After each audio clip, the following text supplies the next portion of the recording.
السلام علیکم ورحمۃ اللہ وبرکاتہ۔ بسم اللہ والحمد للہ والصلاة والسلام علی رسول اللہ اما بعد۔ آج ہم انشاءاللہ سنن ابو داود کی حدیث نمبر 2 پڑھیں گے۔ جیسے ہمارا سابقہ طریقہ ہے کہ ہم پہلے لفظی ترجمہ کرتے ہیں، اس کے بعد ایک ایک راوی پر بحث کرتے ہیں، پھر اس سند کے اندر جو اصولی مسئلے ہیں، علوم حدیث کے مسئلے ہیں، وہ بھی ہم حل کرنے کی کوشش کرتے ہیں، اور پھر آخر میں حدیث سے جو مسئلے اخذ ہو رہے ہوتے ہیں اس پر بحث کرتے ہیں۔ پہلے ہم حدیث پڑھتے ہیں اور اس کا لفظی ترجمہ کرتے ہیں انشاءاللہ۔ امام ابو داود رحمہ اللہ فرماتے ہیں، حدثنا مسدد بن مسرہد۔ کل ہم نے بیان کیا تھا کہ جب حدثنا آئے اس سے پہلے کالا لفظ محذوف نکالتے ہیں، پڑھتے وقت پڑھا جاتا ہے، لکھتے وقت نہیں لکھا جاتا لیکن پڑھنے میں آتا ہے، تو ہم اسے پڑھیں گے قال حدثنا مسدد بن مسرہد۔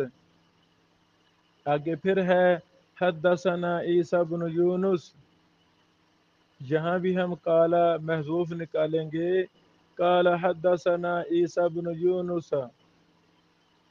آگے ہے اخبارنا، جیسے حدثنا سے پہلے کالا پوشیدہ نکالتے ہیں، محذوف نکالتے ہیں، اسی طرح اخبرنا سے پہلے بھی کالا محذوف نکالا جاتا ہے، تو ہم پڑھیں گے قال اخبرنا اسماعیل بن عبد الملک۔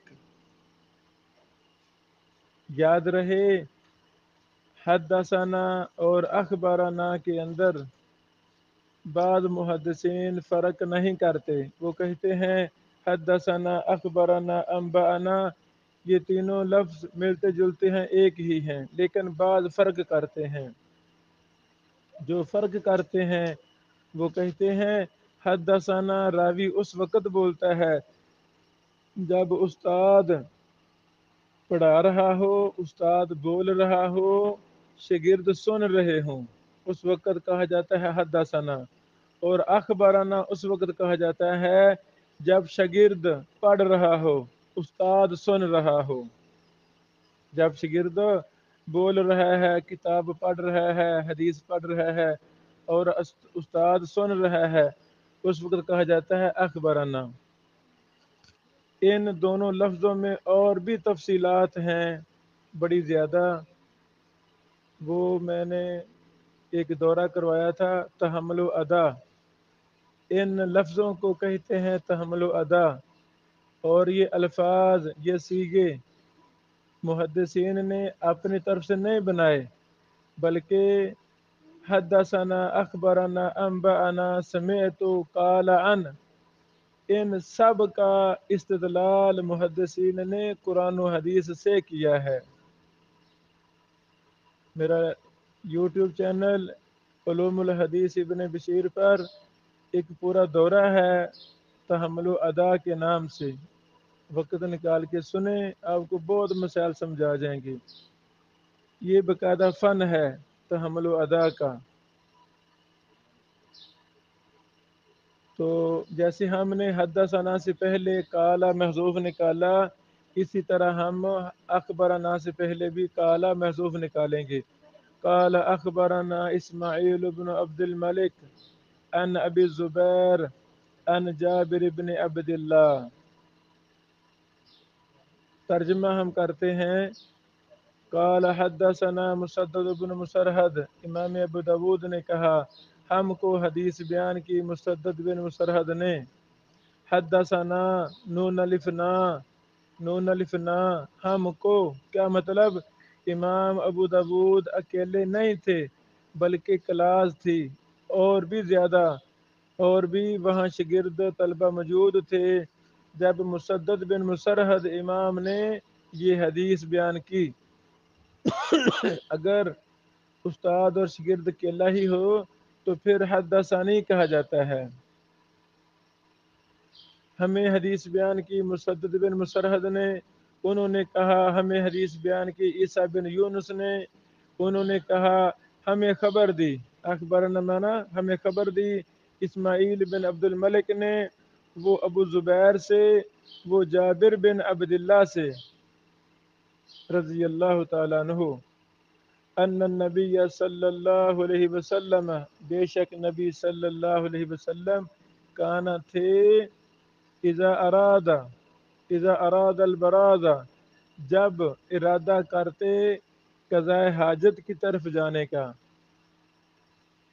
جب آپ علیہ الصلوۃ والسلام کو قضاء حاجت محسوس ہوتی، آپ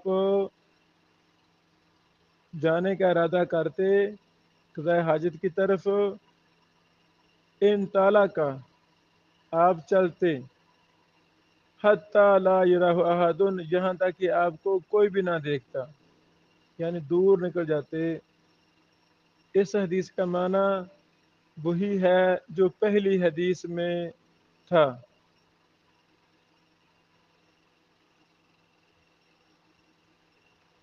جب ہم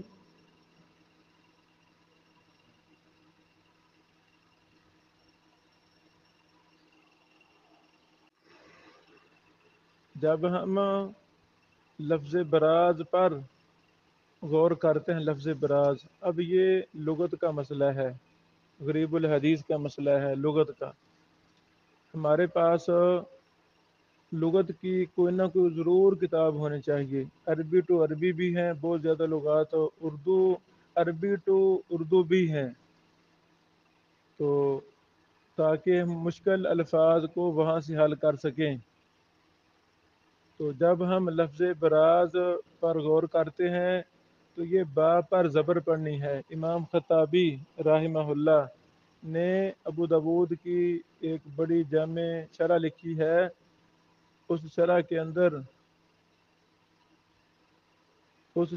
اندر امام خطابی رحمہ اللہ فرماتے ہیں البراز کی با پر زبر ہے، اسم للفضاء الواسع من الارض، یعنی وہ صحرائی زمین جو وسیع ہو، اس پر براز کا لفظ بولا جاتا ہے۔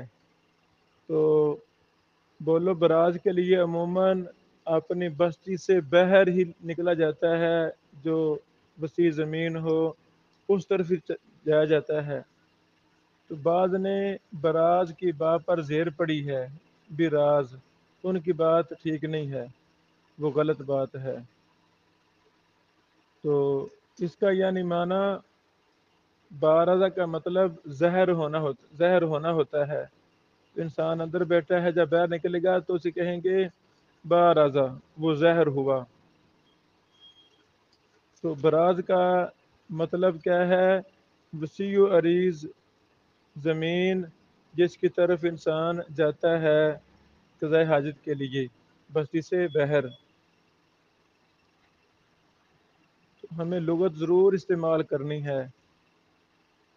قاموس الوحید بڑی اہم لغت ہے، جامع معنی ہے، اس طرح اور بھی ہیں۔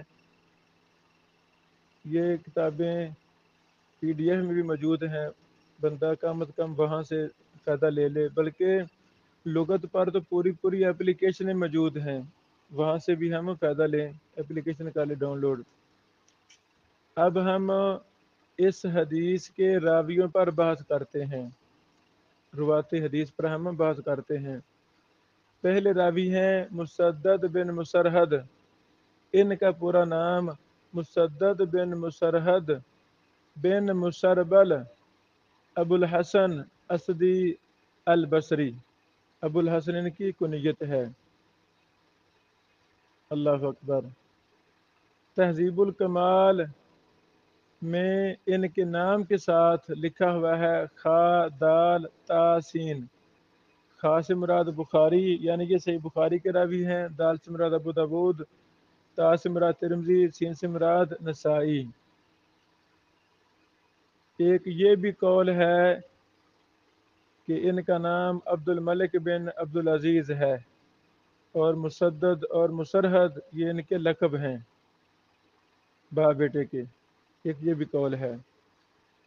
ائمہ محدثین کے ہاں یہ سکہ راوی ہیں اور بہت بڑے امام اور محدث تھے۔ امام ابن معین نے کہا سکاتن سکاتن، امام نسائی ابو حاتم وغیرہ ایک کثیر تعداد نے کہا سکاتن۔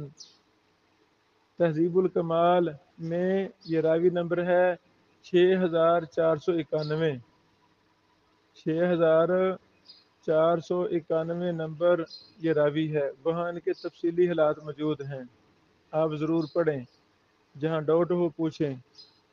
حافظ بن حجر اسقلانی رحمہ اللہ نے تقریب میں لکھا ہے ثقۃ حافظ۔ امام مسدد بن مسرحد رحمہ اللہ 228 ہجری میں فوت ہوئے۔ دوسرے راوی ہیں عیسیٰ بن یونس، ان کا پورا نام عیسیٰ بن یونس ابن ابی اسحاق عمر بن عبداللہ ابو عمر و ابو عمر الحمدانی السبیعی الکوفی۔ ان کو امام احمد، امام ابو حاتم، امام نسائی، امام ابن خراش، امام اجلی اور ایک جماعت نے سکہ کہا ہے۔ امام علی بن مدینی رحمہ اللہ سے ان کے بارے میں پوچھا گیا تو انہوں نے کہا باخین باخین سکۃ مامون، یہ سکہ ہیں، مامون ہیں۔ کچھ محدثین نے ان پر جرح بھی کی ہے۔ تو ان تمام اقوال کا خلاصہ جو حافظ بن حجر اسقلانی رحمہ اللہ نے تقریب میں لکھا ہے وہ ہے صدوق کثیر الوہم، صدوق راوی ہیں یہ، لیکن یہ بہت زیادہ وہم کا شکار ہوئے ہیں، ان کی روایات میں بہت زیادہ غلطیاں ہوئی ہیں۔ کثیر میں نہ بہت زیادہ، وہم میں نہ وہم یہ علت کا مسئلہ ہے، علل الحدیث کا مسئلہ ہے۔ تو یہ میری کتاب ہے علل الحدیث کے اصول و ضوابط، مفصل کتاب ہے، 300 صفحے کی چھپی ہوئی ہے الحمدللہ، اس میں نے وہم پر تفصیلی بحث کی ہے۔ بلکہ ایک بہت بڑی کتاب چھپ چکی ہے کہ اوہام المحدثین الثقات، یہ کتاب بیروت کی طبع ہے، اس کو ہم نے بھی پاکستان سے ڈیجیٹل میں پرنٹ کر دیا ہے۔ یعنی سکہ ائمہ محدثین کے انسان ہونے کے ناطے جو ان سے کوئی حرف میں کسی لفظ میں غلطی ہوئی ہے ان پر یہ مستقل کتاب ہے۔ تو لفظ کثیر کا مطلب ہے زیادہ، جس راوی سے وہم زیادہ ہوئے ہوں تو اس راوی کی روایات ضعیف ہوتی ہیں، وہم پر مبنی ہوتی ہیں، الا کہ کوئی قرینہ صارفہ مل جائے، کوئی اور دلیل مل جائے جس کی بنا پر اس کی روایت کو ہم صحیح قرار دیں گے، ورنہ اس کی روایتیں وہم پر مبنی ہوتی ہیں الا کہ دلیل مل جائے۔ عیسیٰ بن یونس 87 ہجری میں فوت ہوئے۔ تیسرے راوی ہیں اسماعیل بن عبد الملک بن ابی صغیر، صغیر نہیں پڑھنا، صغیر فاعل کے وزن پر نہیں پڑھنا بلکہ یہ پڑھنا ہے صغیر، یہ تصغیر ہے رجیل کے وزن پر، صغیر تصغیر ہے رجیل کے وزن پر۔ حافظ ابن حجر اسقلانی رحمہ اللہ نے تقریب و تہذیب میں اسی طرح اس کو مقید کیا ہے کہ اس کو تصغیر پڑھنا ہے صغیر۔ ان کا مکمل نام اسماعیل بن عبد الملک بن ابی صغیر الاسدی، ان کی کنیت ابو عبد الملک المکی ہے۔ ان کے نام کے ساتھ لکھا ہے یا، یا دا تا قاف، یا سے مراد ہے امام بخاری رحمہ اللہ کی کتاب جزء رفع الیدین، یدین، یہ راوی امام بخاری صاحب کی جزء رفع الیدین کا راوی ہے۔ یا سے مراد، دال سے مراد ابو داؤد، تا سے مراد ترمذی، قاف سے مراد ابن ماجہ۔ امام ابن ماجہ کی نسبت ہے قزوینی، ابن ماجہ القزوینی، وہاں سے قزوینی سے کاف لیا گیا۔ اس راوی کو امام ابن معین نے کہا رحمہ اللہ نے کوفی لیس بہ باس، امام نسائی نے کہا لیس بالقوی، امام ابو حاتم نے کہا لیس بقوی فی الحدیث ولیس حدہ الترک، یہ حدیث میں پختہ مضبوط راوی نہیں تھے، لیکن ان کی یہ حد نہیں ہے کہ ان کو چھوڑ دیا جائے، یعنی یہ متروک درجے کا راوی نہیں ہے۔ امام بخاری صاحب نے کہا یکتب حدیث ہو، اس کی حدیث لکھی جائے گی۔ تو جس راوی کی حدیث لکھی جائے مطلب کیا، وہ توابع وغیرہ میں کام آتی ہے، توابع وغیرہ میں کام آتی ہے۔ اس طرح تہذیب الکمال میں اس راوی پر مفصل بحث ہے، وہ بھی ہم دیکھیں، ضرور دیکھیں۔ اللہ اکبر۔ عیسیٰ بن یونس السبیعی الکوفی رحمہ اللہ کو حافظ ابن حجر اسقلانی رحمہ اللہ نے کہا تقریب التہذیب میں ثقۃ مأمون۔ اللہ اکبر۔ آپ 87 ہجری میں فوت ہوئے۔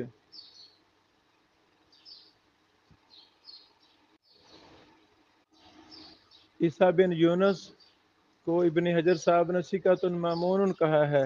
جو پہلے وہ ہم نے بولا صدوق کثیر الوہم، وہ یہ راوی نہیں ہے، وہ اگلے راوی تھے، وہ غلطی سے ان کے نام کے ساتھ منسوب ہو گیا۔ وہ عیسیٰ بن عبد الملک بن ابی سغیر راوی ہیں جن کو ابن حجر رحمہ اللہ نے صدوق کثیر الوہم کہا ہے۔ چوتھے راوی ہیں ابو زبیر۔ اللہ اکبر۔ ابو زبیر، یہ بحث توجہ کے ساتھ حل کرنی ہے۔ یہ کنیت ہے ابو زبیر۔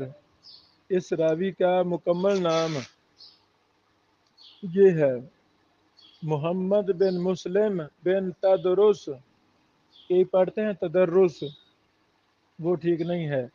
محمد بن مسلم بن تدرس القرشی الاسدی، ابو زبیر المکی، مولا حکیم ابن حزام۔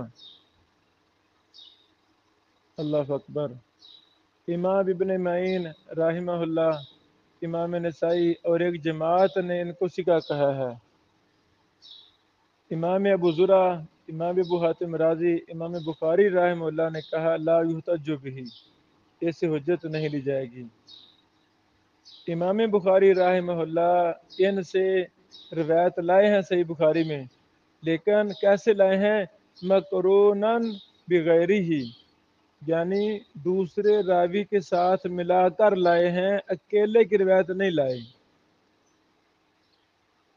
تو تہذیب الکمال میں عام راویوں کی طرح اس راوی پر بھی بڑی مفصل بحث ہے۔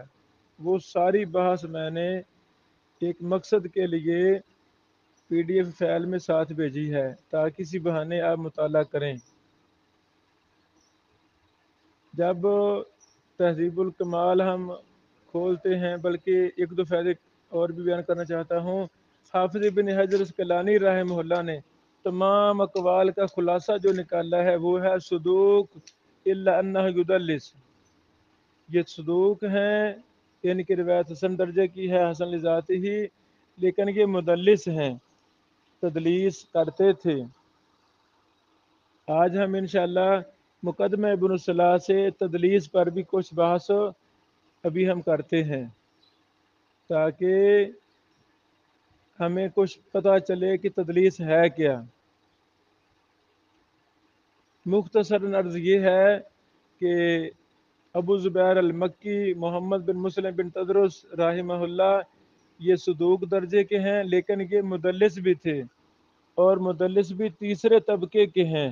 مدلس بھی طبقات المدلسین، حافظ ابن حجر اسقلانی رحمہ اللہ کی کتاب ہے، آپ تیسرے طبقے کے مدلس ہیں۔ تیسرے اور چوتھے طبقے کے مدلسین کا حکم یہ ہے کہ جب تک ان کے سماع کی صراحت نہ ملے تو روایت ضعیف ہوتی ہے۔ یہ روایت بھی ابو زبیر کے بعد ان ہے، ان تو ہمیں تلاش کرنا ہے، سمیت مل جائے، حدثنا مل جائے، اخبرنا مل جائے، انبانا مل جائے، ان چار لفظوں میں سے کوئی لفظ مل جائے، پھر ہم کہیں گے لو جی سما کی صراحت مل گئی ہے۔ جب تک نہیں ملے گا، ان اور کالا ان کا ایک ہی حکم ہے، ان اور کالا کا ایک ہی حکم ہے۔ تیسرے طبقے کا مدلس راوی ان سے بیان کرے یا کالا سے بیان کرے تو روایت ضعیف ہوتی ہے۔ بات ختم ہوئی، روایت ضعیف ہوتی ہے۔ اللہ اکبر۔ مقدمہ ابن صلاح سے ہم الگ سے بات کرتے ہیں۔ امام ذہبی نے کہا حافظ ثقۃ وقال ابو حاتم لا یحتج بہ، توفی 128 ہجری۔ محمد امام ابو زبیر المکی رحمہ اللہ 128 ہجری میں فوت ہوئے۔ وکان مدلسن، امام ذہبی نے بھی ان کو مدلس کہا ہے، امام نسائی نے بھی ان کو مدلس کہا ہے۔ امام ذہبی فرماتے ہیں الکاشف میں، کانا مدلسن واسع العلم، علم کے لحاظ سے بڑے وسیع تھے، وسیع المطالعہ شخص تھے۔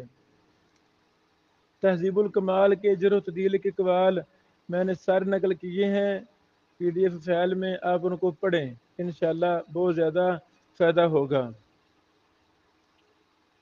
جو سمجھ نہ لگے وہ آپ پوچھیں۔ اللہ اکبر۔ ان پر ایک الزام جس کی وجہ سے بعض نے ضعیف کہا، وہ الزام تھا یسترجیو، یازینو و یسترجیو، یعنی وزن میں پلڑے کو بھاری کرنا، وزن میں وزن کرتے وقت چھوٹی موٹی کمی کوتاہی ہو جاتی تھی ان سے، اس وجہ سے بعض نے ان پر حکم لگا دیا ضعیف کا۔ تو امام ابن حبان رحمہ اللہ کی کتاب ہے جرح و تعدیل میں الثقات لابن حبان، بڑی مشہور کتاب ہے، یہ بھی جرح و تعدیل کی کتاب ہے۔ تو امام ابن حبان فرماتے ہیں کہ جس نے ان میں جرح کی ہے اس نے انصاف نہیں کیا، لأن من استرجع فی الوزن لنفسه لم یستحق ترک العدل۔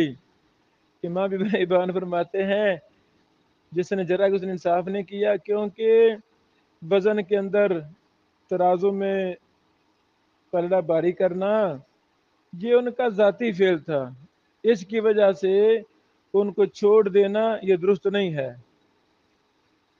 اللہ اکبر۔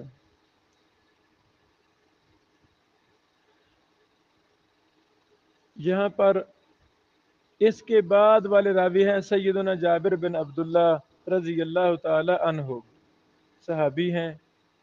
یہاں تک ہماری سند کا ترجمہ، راویوں پر مختصر بحث اور حدیث کا ترجمہ ہمارا مکمل ہوا۔ اب ہم دوسری باتیں اگلے درس میں کرتے ہیں انشاءاللہ۔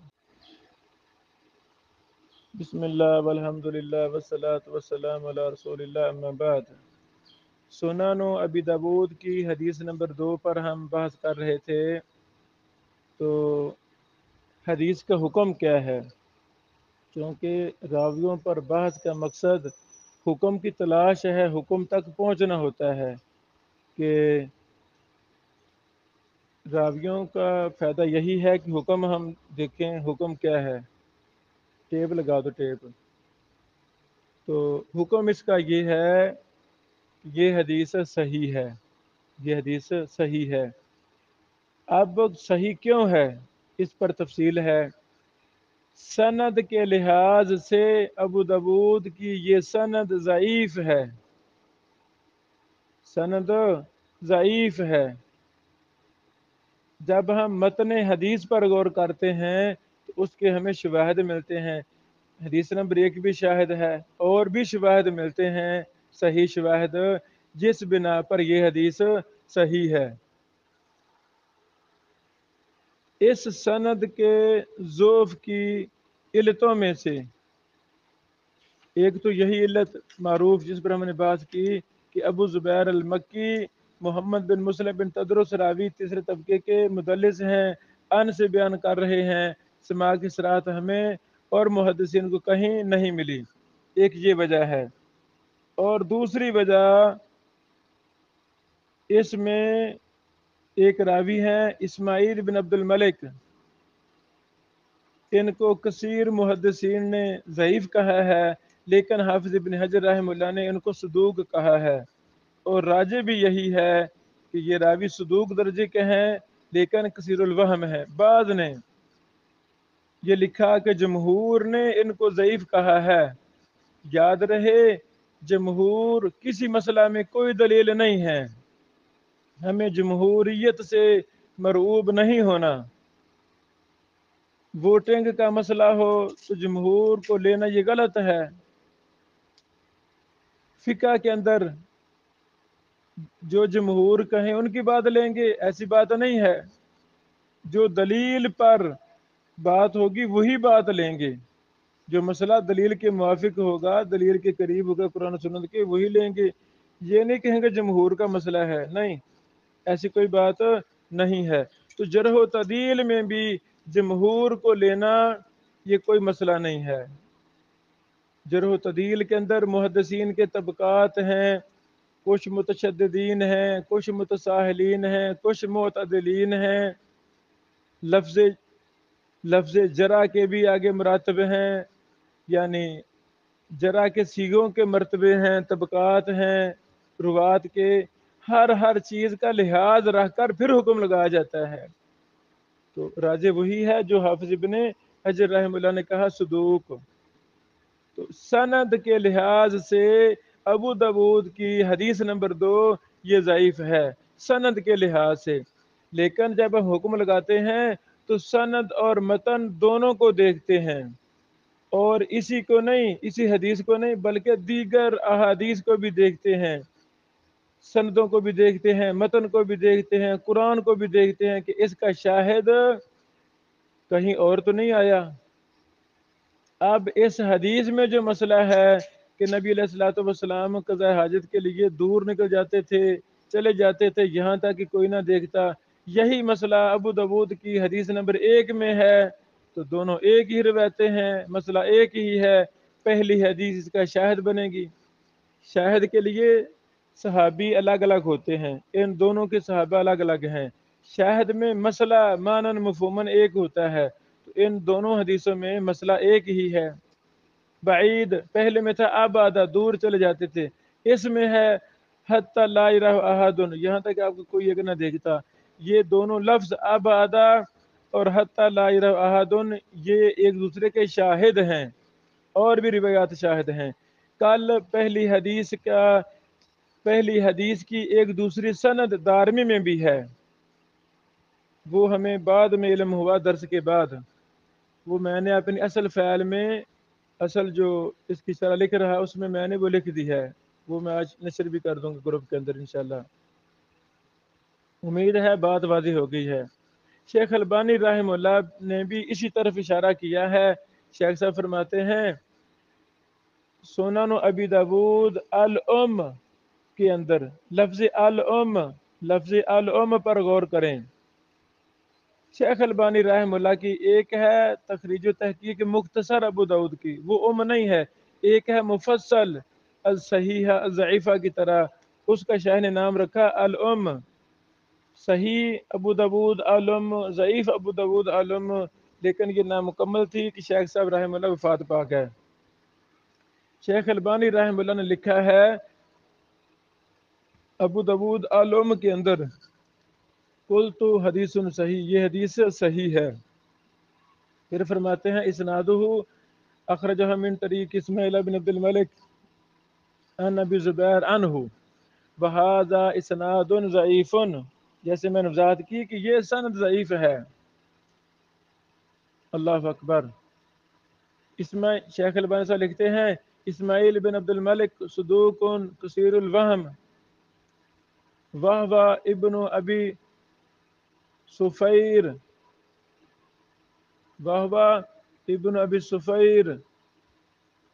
و ابو زبیر مدلس وقد انا اللہ اکبر۔ آگے شیخ صاحب رحم اللہ لکھتے ہیں لیکن الحدیث صحیح لشواہدہ الکثیرہ، لیکن یہ حدیث صحیح ہے، یعنی متن حدیث صحیح ہے، اس کے بہت زیادہ شواہد ہیں۔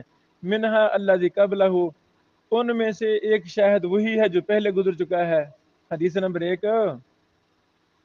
اور دوسرا شاہد شیخ البانی صاحب اشارہ کرتے ہیں منہا، اور ایک اور شاہد ان عبد الرحمن ابن ابی کراد عند النسائی وغیرہ بسند صحیح، دوسرا شاہد سنن نسائی میں ہے۔ لو جی 2 شاہد ہو گئے، اور بھی شاہد ہیں۔ امام نووی رحمہ اللہ نے اپنی کتاب المجموع میں لکھا، جلد نمبر 2 صفحہ نمبر 77، فیہ ضعف یسیر وساقط علیہ ابو داود فہو حسن عندہ۔ امام نووی رحمہ اللہ فرماتے ہیں کہ اس روایت میں تھوڑا سا ضعف ہے، اس پر ابو داود رحمہ اللہ نے خاموشی اختیار کی ہے، اور وہ حسن ہے ابو داود کے ہاں، جس پر خاموشی اختیار کریں وہ روایت حسن ہوتی ہے امام ابو داود کے ہاں۔ تو اس پر تفصیل ہم پہلے لیکچر میں پیش کر چکے ہیں۔ لو جی اب اس روایت کا تحقیق بھی سمجھ لگی کہ یہ روایت سند کے لحاظ سے ضعیف ہے، متن کے لحاظ سے اس کے شواہد ہیں مختلف کئی ایک، جس وجہ سے یہ روایت صحیح ہے الحمدللہ۔ ہمارے استاد محترم شیخ زبیر لذیذ رحمہ اللہ نے اپنی کتاب انوار الصحیفہ فی الاحادیث ضعیفہ من السنن الاربعہ میں یہ لکھا ہے اسماعیل بن عبد الملک ضعیف ضعفہ الجمہور، تو وقال الحافظ صدوق کثیر الوہم، ابن حجر صاحب کی بات صحیح ہے، یہ ریف صدوق درجے کا ہے اور کثیر الوہم ہے، وہ ابو زبیر مدلس، ٹھیک ہے۔ آگے شاہ صاحب فرماتے ہیں ولی الحدیث شواہد، اس حدیث کے کئی شواہد ہیں، اگر اس حدیث کے شواہد ہیں تو یہ تو پھر وہ صحیح ہونی چاہیے۔ شیخ صاحب لکھا ہے اس کے شواہد ہیں، اس کے شواہد ہیں تو یہ تو صحیح ہونی چاہیے، اس کو ضعیف ابو داؤد میں نہیں لانا چاہیے تھا، اس کو ضعیف ابو داؤد میں نہیں لانا چاہیے تھا، جیسا کہ شیخ البانی رحمہ اللہ اس کو صحیح ابو داؤد میں لائے ہیں، ضعیف ابو داؤد میں نہیں لائے، تو اس کو بھی صحیح ابو داؤد میں لانا چاہیے تھا۔ شیخ زبیر صاحب رحمہ اللہ کو میرے استاد محترم تھے، اللہ ان کو جنت الفردوس میں اعلیٰ مقام عطا فرمائے، ان کو اس حدیث کو ضعیف ابو داؤد میں نہیں لانا چاہیے تھا۔ لکھتے ہیں ولی الحدیث شواہد دون قولہ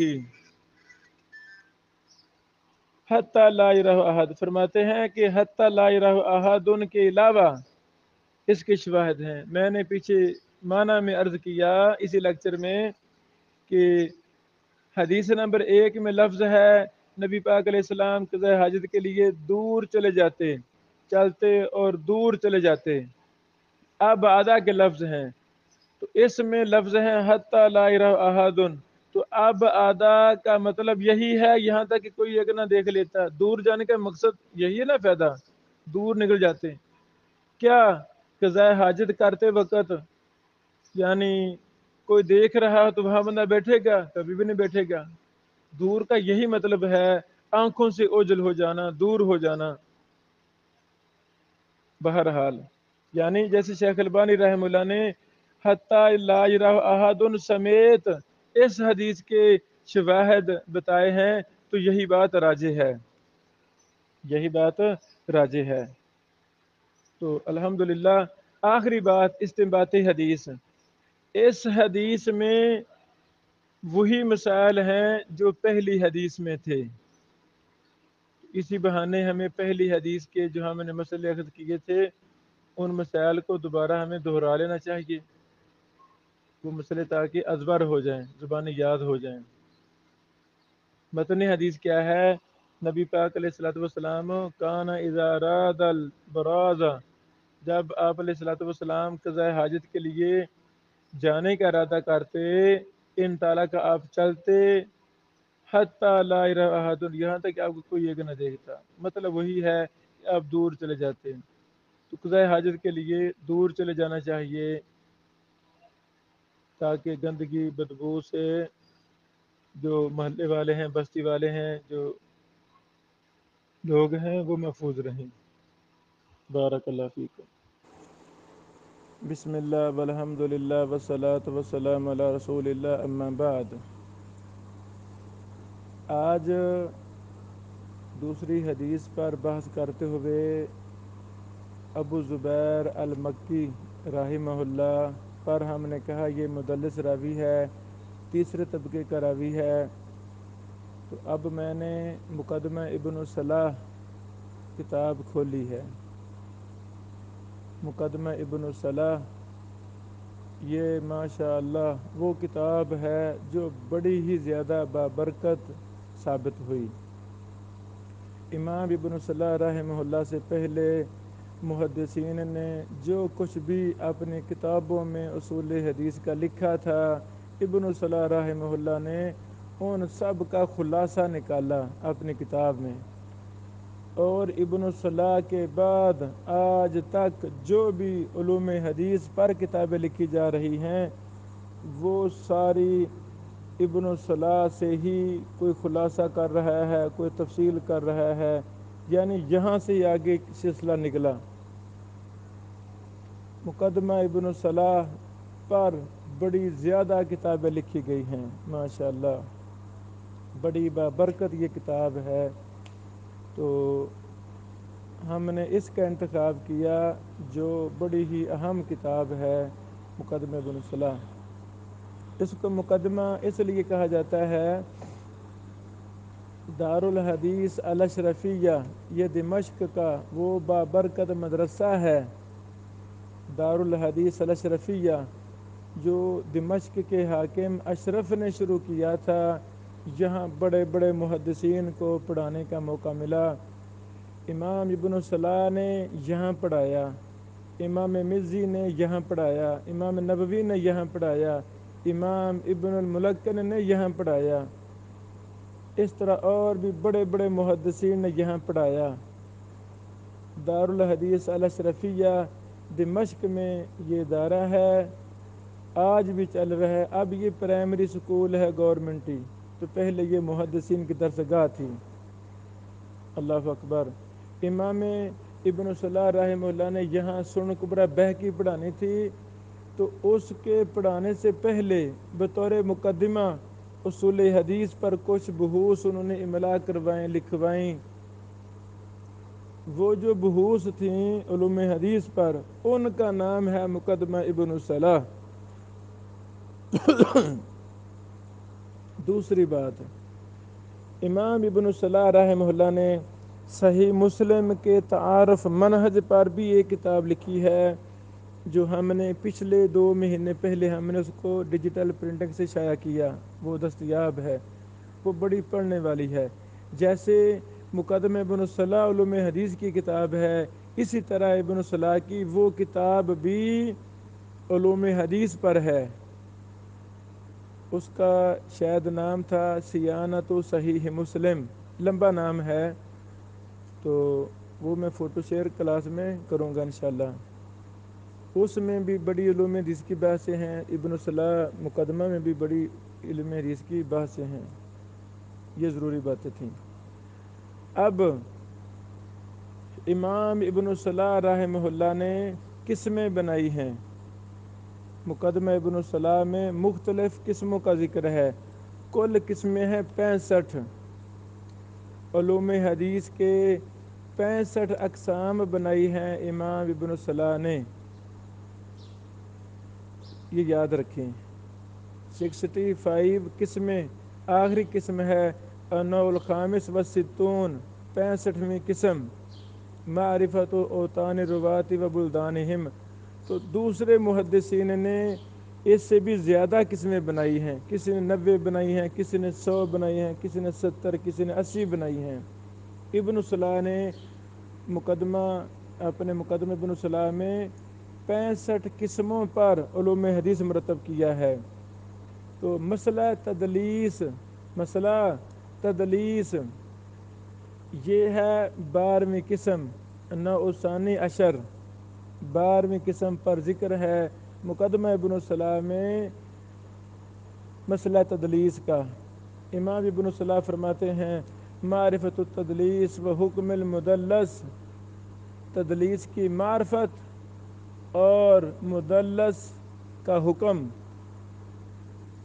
حکم کیا ہے؟ اللہ اکبر۔ تو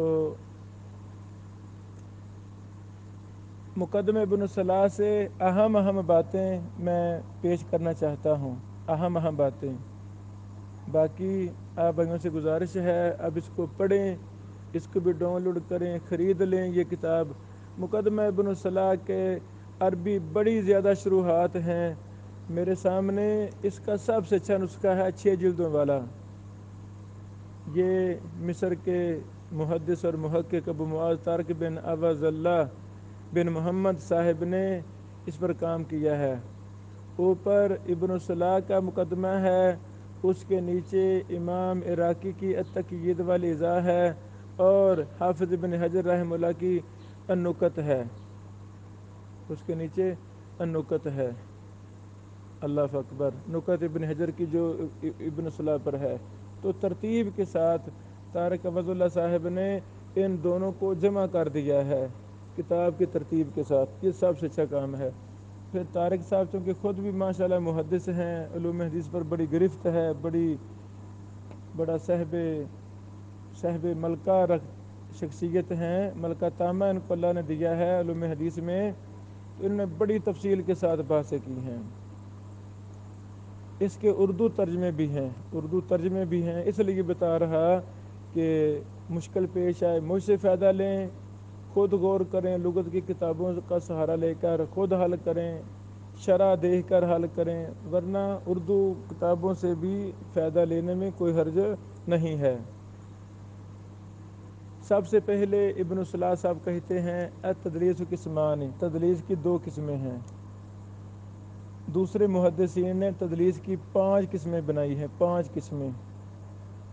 تو وہ طبقات المدلسین کے شروع میں اور علوم حدیث کی ہر کتاب میں تدلیس پر بحث جب کھولیں گے وہاں تفصیل آپ کو ملے گی۔ پہلی قسم تدلیس الاسناد ہے، تدلیس الاسناد ہے۔ اس کی تعریف کی ہے وَهُوَ أَنْ يَرْوِيَ عَمَّنْ لَقِيَهُ، وہ راوی جو اس سے بیان کرے جس سے ملاقات ہو۔ ملاقات بھی ہے، سنا بھی ہے، سب کچھ ہے، شاگرد استاد ہیں، لیکن جو بیان کر رہا ہے ما لم يسمعه منه، وہ اس سے سنا نہیں ہوتا۔ مثلا میں مثال دیتا ہوں، آپ مجھ سے ابو داؤد پڑھ رہے ہیں، ابھی ہم نے 2 حدیثیں پڑھی ہیں، تو آپ کسی کو کہیں جی ہم نے ابن بشیر سے صحیح بخاری پڑھی ہے، تو آپ مدلس ہوں گے، یہ تدلیس اسناد ہے۔ جو پڑھا ہے وہی کہو نا بھی ہم نے ابو داؤد کی 2 حدیثیں پڑھی ہیں، تو جب آپ حد سے تجاوز کریں گے، کہیں گے نہیں جی میں نے تو فلاں کتاب پڑھی ابن بشیر سے فلاں بھی، تو آپ کو مدلس کہا جائے گا کہ استاد شاگرد ہیں، ملاقات بھی ہے، سنا بھی ہے، لیکن جو بیان کر رہا ہے وہ نہیں سنا ہوتا، اسے کہتے ہیں مدلس۔ موہمن انہ سمعہ منہ، یعنی وہ وہم میں مبتلا کر رہا ہوتا ہے کہ اس نے اس سے سنا ہے۔ آگے او امن آثرہ، یا وہ راوی جس نے اس کا زمانہ پایا ہو، زمانہ پایا ہے، ولم یلقہ، ملاقات نہیں ہے، زمانہ پایا ہے ملاقات نہیں ہے، پھر وہ اس سے بیان کر رہا ہے، پھر بھی اسے بیان کر رہا ہے، موہمن، وہم ڈالتے ہوئے، انہ قد لقیہ، کہ اس کو ملا ہے اور اس نے اس کو سنا، اسے سنا ہے، حالانکہ زمانہ پایا ہوتا ہے، ملاقات نہیں ہوتی۔ جب ملاقات نہیں ہے تو پھر سننا کہاں سے آ گیا؟ اچھا، اس کو دیگر محدثین نے کہا ہے ارسال خفی، یہ ہے مرسل خفی کی تعریف، ابن حجر وغیرہ نے اس پر وضاحت کی ہے۔ اللہ اکبر۔ اس طرح اور محدثین نے بھی اس کی وضاحت کی ہے۔ ایک یہ میں بیان کرنا چاہتا تھا مقدمہ ابن الصلاح سے۔ اسی طرح اس کے بعد ابن الصلاح صاحب نے بڑی اچھی وضاحت کی ہے، بڑی اچھی وضاحت. ثم قد یکون بینما واحد، راوی اپنے شیخ سے، جو مدلس راوی اپنے شیخ سے بیان کر رہا ہوتا ہے، وہ روایت جس کو اس سے نہیں سنا ہوتا، کبھی ان کے درمیان ایک ہوتا ہے. ثم قد یکون بینما واحد، ایک راوی ہوتا ہے، وہ قد یکون اکثر، اور کبھی کبھی زیادہ ہوتے ہیں. ومن شأنہ اللہ یقول فی ذلک، یعنی ان کے لائق ہے کہ وہ نہیں کہتے، نہ کہیں اس میں اخبرنا فلاں ولا حدثنا فلاں. یعنی مدلس راوی جب تدلیس کر رہا ہوتا ہے، پھر اس کو وہ اخبرنا یا حدثنا نہیں کہتا، نہ ان کے مشابہ لفظ کہتا ہے، بلکہ کیا کہتا ہے؟ وَإِنَّمَا يَقُولُ، بے شک وہ کہے گا قَالَ فُلَانٌ او ان فلان، کالا یا ان کا لفظ بولے گا، حدثنا اخبرنا سمیت کا لفظ نہیں بولے گا. مدلس راوی ہے تیسرے چوتھے طبقے کا، وہ جب تدلیس کر رہا ہوگا تو اخبرنا حدثنا جب کہہ دے تو پھر تو بات صحیح ہوگی. وہ اخبرنا حدثنا کے علاوہ ان بولے گا یا کالا بولے گا. پھر ابن الصلاح صاحب نے اس کی مثال دی ہے. اس کے بعد دوسری قسم بیان کی، تدلیس الشیوخ. تدلیس الشیوخ وہو ان یروی عن شیخ حدیثا سمعہ منہ، وہ روایت کرے اس شیخ سے حدیث کو جس سے اس نے اس کو سنا ہوتا ہے. فیسمیہ، وہ اس کا نام لے، یا اس کی کنیت بیان کرے، یا اس کی نسبت بیان کرے، یا اس کا وصف بیان کرے. بما لا یعرف بہ، یعنی ایسا نام بیان کرے گا، ایسی کنیت، ایسی نسبت بیان کرے گا جو غیر معروف ہو، جس کے ساتھ پہچانا نہیں جاتا. یہ تدلیس شیوخ ہے. مثلا میں ہوں ابن بشیر، تو آپ کہیں ابن بشیر نے بیان کیا، یا کہ ابراہیم بن بشیر نے بیان کیا ہے، میری کنیت ہے ابو رمیسہ، ابو رمیسہ کہہ دیں، یا نسبت ہے میری الحسینوی الاسری، حسینوی صاحب کہہ دیں. مجھے کہتے ہیں کتنے حسینوی، ابن بشیر حسینوی کہہ دیتے ہیں. اچھا پھر تو ہوگی بات ٹھیک، لیکن نہ آپ میرا معروف نام لیتے ہیں، نہ معروف کنیت، نہ معروف نسبت لیتے ہیں، بلکہ غیر معروف نام لیتے ہیں تاکہ پتہ نہ چلے، کئی لا یعرف، تاکہ پتہ نہ چلے یہ کون راوی ہے. تو اسے کہتے ہیں تدلیس الشیوخ. اس کی پھر آگے انہوں نے ابن صلاح رحمہ اللہ نے مثال دی ہے. اس کے بعد امام ابن صلاح رحمہ اللہ نے لکھا ہے اما القسم الاول فمکروہ جدا، پہلی قسم یہ مکروہ ہے بہت زیادہ. ذمہ اکثر العلماء، اکثر علماء نے اس کی مذمت کی ہے. وکانہ شعبہ، امام شعبہ رحمہ اللہ تھے، من اشدہم ذما لہ، سب سے زیادہ مذمت کرنے والے امام شعبہ ہیں اس کی. امام شافعی، ہمیں روایت کیے گئے امام شافعی سے، انہوں نے کہا التدلیس اخو الکذب، تدلیس جھوٹ کا بھائی ہے.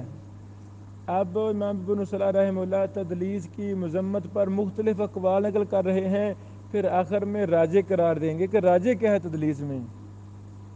راجح وہی ہے جو ہم نے پہلے بارہ 2-3 دفعہ بیان کیا کہ مدلس راوی ان سے بیان کرے یا کالا سے بیان کرے تو روایت ضعیف ہے. ہاں سماع کی صراحت کر دے تو روایت ضعیف ہوتی ہے. سماع کی صراحت کر دے تو روایت صحیح ہوتی ہے، ان سے بیان کرے یا کالا سے تو روایت ضعیف ہوتی ہے. اللہ اکبر. تو مختلف اقوال نقل کرنے کے بعد فرماتے ہیں کہ پھر محدثین نے اختلاف کیا ہے. بعض نے کہا یہ جرح ہے، بعض نے کہا مدلس کی روایت کسی حالت میں قبول نہیں ہوگی، وہ سماع کی صراحت کرے یا نہ کرے. آخر میں لکھتے ہیں وصحیح التفصیل، صحیح موقف یہ ہے کہ اس میں تفصیل ہے. صحیح موقف کیا ہے؟ اس میں تفصیل ہے. تفصیل کیا ہے؟ وَأَنَّ مَا رَوَاهُ الْمُدَلِّسُ بِلَفْظٍ مُحْتَمَلٍ لم یبین فیہ السماع والاتصال حکمہ حکم المرسل، بے شک جب مدلس راوی اس کو بیان کرے ایسے لفظ کے ساتھ جو محتمل ہو، احتمال رکھتا ہو، اس میں سماع کی اور اتصال کی صراحت نہ ہو، راوی ایسے لفظ سے روایت بیان کرے جس میں احتمال ہے، شک ہے، شبہ ہے کہ اس نے اسے روایت سنی ہوگی، کالا اور ان سے بیان کرے، سماع کی اتصال کی صراحت نہ کرے۔ سماع اور اتصال کی صراحت ہوتی ہے سمیتو کے ساتھ، حدثنا کے ساتھ، اخبرنا کے ساتھ، انبانا کے ساتھ، یہ 4 لفظ ہیں۔ اس کا حکم کیا ہے؟ حکم ہو حکم المرسل، اس کا حکم ہے مرسل کا۔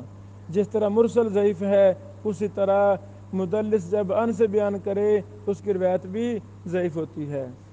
پھر فرماتے ہیں حکم المرسل وانواعہ، مرسل کا حکم ہے اور اس کی قسموں کا حکم ہے۔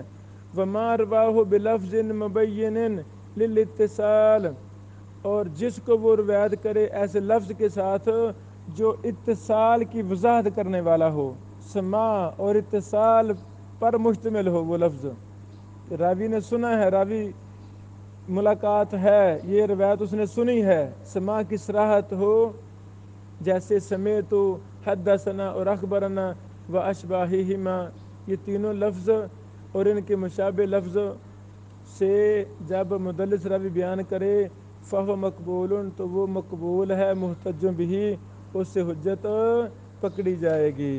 اللہ اکبر، اللہ اکبر۔ اس کے بعد امام ابن الصلاح رحمہ اللہ نے اس کے اور بھی مسائل بیان کیے ہیں مسئلہ تدلیس کی، تو وہ آپ ماشاءاللہ سارے پڑھے لکھے ہیں، آپ وہ پڑھیں۔ قسم نمبر 12 ہے، جو سمجھ نہ لگے شرح دیکھیں، پھر بھی سمجھ نہ لگے مجھ سے رابطہ کریں، گروپ کے اندر فوٹو شیئر کریں، ہم وہ سمجھا دیں گے۔ بارک اللہ فیکم۔ تو یہ ہم نے 1-2 مسئلوں پر بحث کی ہے، تو مسئلہ تدلیس ایک لمبا مسئلہ ہے، اگلے دنوں میں تدلیس پر ہم دیگر اور بھی مسائل شیئر کریں گے۔ آج اتنا کافی ہے۔ السلام علیکم ورحمۃ اللہ وبرکاتہ۔ حسب اعلان، حسب وعدہ، جمعہ، ہفتہ اور اتوار 3 دن ہماری کلاس ہونی ہے اور وہ ہو چکی ہے الحمدللہ۔ تو میری تمام بہنوں سے، بھائیوں سے گزارش ہے کہ یہ دروس ایک دفعہ نہیں، بار بار سنیں، 10 بار دروس سنیں۔ فائدہ کیا ہوگا کہ ہر بات ازبر ہو جائے گی، لکھیں، جہاں ڈاؤٹ ہو یہ پورا ہفتہ آپ سوال کریں۔